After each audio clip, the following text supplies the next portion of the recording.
guys, it's Tom and welcome to another episode of Real Food. We got a special treat tonight. We're going to be making homemade guacamole. As you can tell, I'm not Mexican, and quite honestly, I didn't even start eating Mexican food until I was probably about 17 years old. I grew up in Pennsylvania, didn't have a lot of Mexican food back there in the 60s and 70s. But since I've been out here in California, I've really grown accustomed to eating it, and one of the things that I love is guacamole. So let's get started. You just need a few ingredients: fresh avocado, chopped red onions, chopped tomatoes, chopped cilantro, jalapeno peppers, a little lime juice, and some salt. So you want to get your avocados so they're really kind of ripe and soft. These are almost kind of dark on the outside, but when you cut into them, you'll see that they're probably pretty nice and green. Perfect, just like that. You can't ask for anything more than that. Now what we're going to do is we're going to scoop these out of the skin and into the bowl. And just keep continuing that with all the avocados.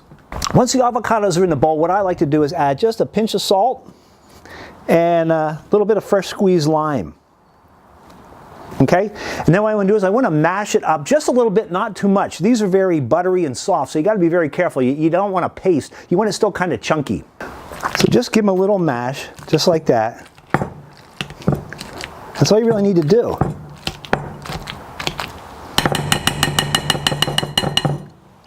Now to that, I want to add some chopped red onions. And you can do whatever you want. If you want regular onions, that's cool too. Chopped tomatoes,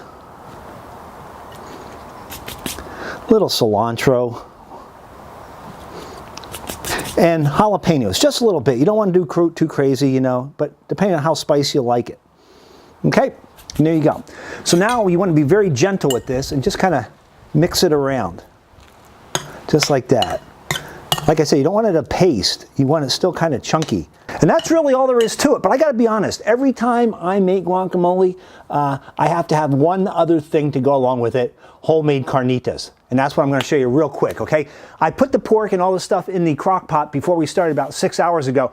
So it's been simmering. So now I'm going to pull it out and just see exactly what it looks like.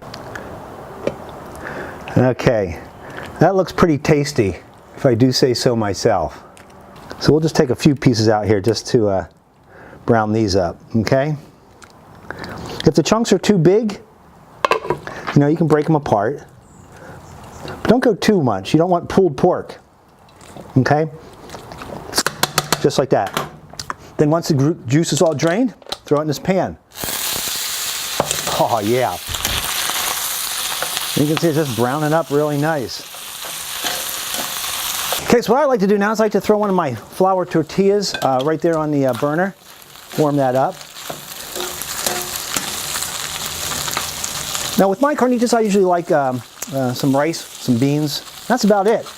Because the star of the show is the carnitas and also the guacamole. Okay, so that's about ready. Okay, so we're going to take that over there. Put a little of your meat right on there like this. Goodness gracious, that is a beautiful thing. Put a little guacamole on there, and you are good to go. Oh, tell me that doesn't look fantastic. Sometimes I even amaze myself. Thanks so much for watching. I don't know what I'm going to be making next time, but I'm sure it's not going to be half as good as what I just made here tonight. Bye.